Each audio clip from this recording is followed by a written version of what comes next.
মহাভারতের কথা অমৃত সমান প্রবীর চ্যাটার্জি বলে শোনে পুণ্যবান। নমস্কার আপনাকে। মহাভারতের কথার একাধিক শতম পর্বে আপনাকে স্বাগত। এর আগের পর্বে শুনছিলাম অর্জুন এবং কর্ণ দ্বন্দ্বযুদ্ধের জন্য পরস্পরের মুখোমুখি হয়েছেন।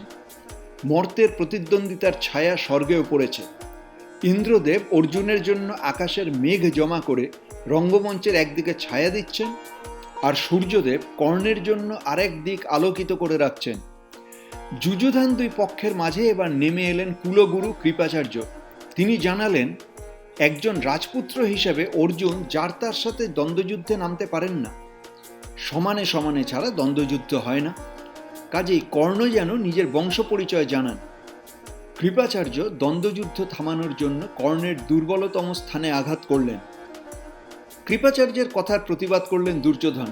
বললেন, শাস্ত্রের নিয়ম নীতিতে 3 রকমের মানুষ হলেন রাজা নামের উপযুক্ত। এক তো যিনি বংশ পরম্পরায় রাজা, দ্বিতীয় যিনি মহাবীর, যিনি আপন শক্তি বলে রাজশক্তির অধিকারী হন, আর 3 যিনি নিজের বুদ্ধি শক্তিতে সেনা পরিচালনা করতে পারেন। স্বীকার করা গেল কর্ণ বংশের কৌলিন্যে রাজা বা ক্ষত্রিয় নন, কিন্তু বীরত্বের নিরিখে, সেনা পরিচালনার নিরিখে কর্ণের রাজোপাধির বাধা কোথায়? নৃসিংহপ্রসাদ ভাদুরী বলছেন, দুর্যোধনের কথায় যুক্তি অবশ্যই আছে। ধর্মশাস্ত্রের নিয়মে যিনি আপন ভুজ বলে রাজ্যখণ্ড অধিকার করেছেন, তিনি হীনবর্ণের মানুষ হলেও তাঁর ক্ষত্রিয়ত্ব বা রাজপদবী সিদ্ধ হয়। দুর্যোধনও সেই কথা বলেছেন। কিন্তু তাতেও যদি বলা হয়, কই কর্ণের এই শাসিত ভূখণ্ডটি কোথায়? সেই অপমান নিবৃত্তির জন্য দুর্যোধন বললেন, এমন যদি হয় যে অর্জুন রাজা ছাড়া অন্য কারোর সঙ্গে যুদ্ধ করবেন না, তো ঠিক আছে, এই মুহূর্তে আমি কর্ণকে অঙ্গরাজ্যের রাজপদে অভিষিক্ত করছি। সেই মুহূর্তেই দুর্যোধনের আদেশে হস্তিনাপুরের পুরো রমণীরা স্বর্ণঘটে জল নিয়ে এলো। কর্ণকে দাঁড় করানো হলো স্বর্ণময় পাদপীঠে। ব্রাহ্মণেরা অভিষেক মন্ত্রে আপ্যায়িত করলেন কর্ণকে। কর্ণ অঙ্গরাজ্যের অধিপতি হলেন। দুর্যোধনের নির্দেশে একজন কর্ণের মাথার উপর রাজছত্র ধারণ করল, কেউ বা দোলাতে লাগলো চামর। বৈতালিকেরা জয়কার দিলেন কর্ণের। এই বন্ধুত্বে পাণ্ডব পক্ষের কেউ খুশি হলেন না। খুশি হলেন না কুরু বৃদ্ধরাও। শুধু কৌরব পক্ষ ছাড়াও আর একজন যদি এই বন্ধুত্বে আপাতত খুশি হয়ে থাকেন, তিনি জননী কুন্তী। কর্ণ তাঁর প্রথম পুত্র, তিনি আজ রাজমর্যাদা লাভ করেছেন।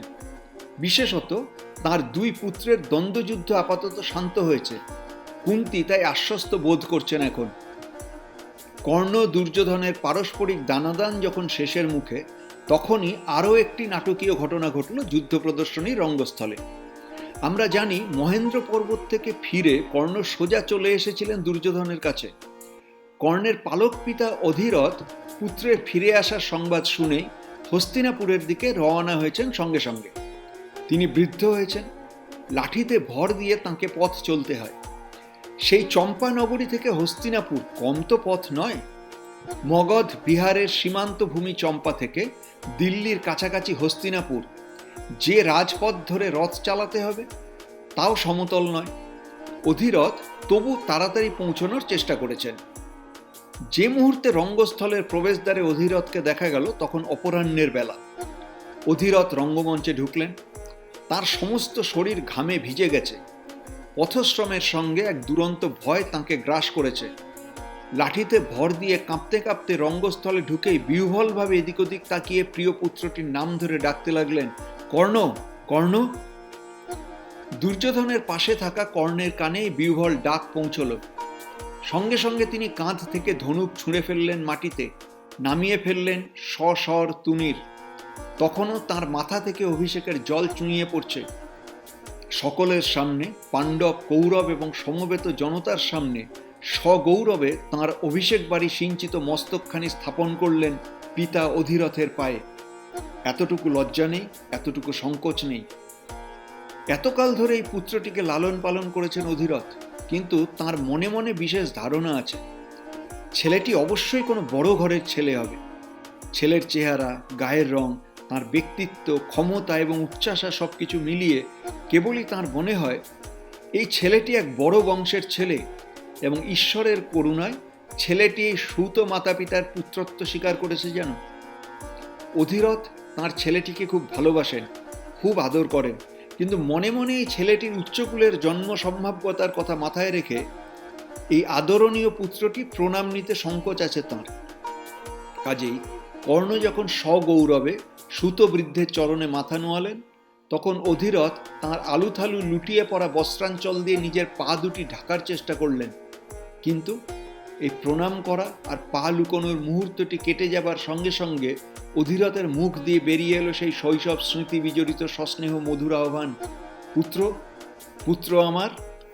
মহাভারতের কথা অমৃত সমান প্রবীর চ্যাটার্জি বলে শোনে পুণ্যবান।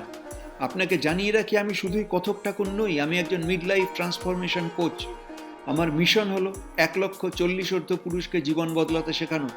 সেই কাজ সংক্রান্ত আমার অন্য ইউটিউব চ্যানেলের ভিডিও দেখুন, ট্রান্সফর্মিং লাইভস নামের ফেসবুক গ্রুপ জয়েন করুন। মিড লাইফ মানে ক্রাইসিস নয়, মিড লাইফ মানে ট্রান্সফরমেশন। সুত অধিরথের মুখে পুত্র সম্বোধন শোনা মাত্রই পাণ্ডব পংক্তির মধ্যে এক নূতন প্রতিক্রিয়া হলো। ভীম সর্বত্র ব্যঙ্গের হাসি ছড়িয়ে বললেন, ওরে বেটা সারথীর পো, একটা যুদ্ধে অর্জুন যে তোকে বধ করবে সে যোগ্যতাও নেই তোর।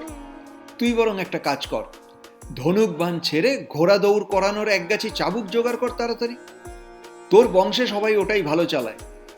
আর ওই যে আরেকজন খুব বাড়াবাড়ি করে তোকে অঙ্গরাজ্য দিলেন, এও ঠিক হলো না। তুই অন্তত রাজপদের যোগ্য নোস। যজ্ঞে যে পুরোডাস দেবতাকে আহুতি দেওয়া হয়, একটা কুকুর কি সেই যজ্ঞ বলি ভক্ষণের যোগ্য হয় কখনো? কর্ণ পাল্টা কিছু না বললেও তাঁর হয়ে কথা বলার জন্য উঠে দাঁড়ালেন দুর্যোধন।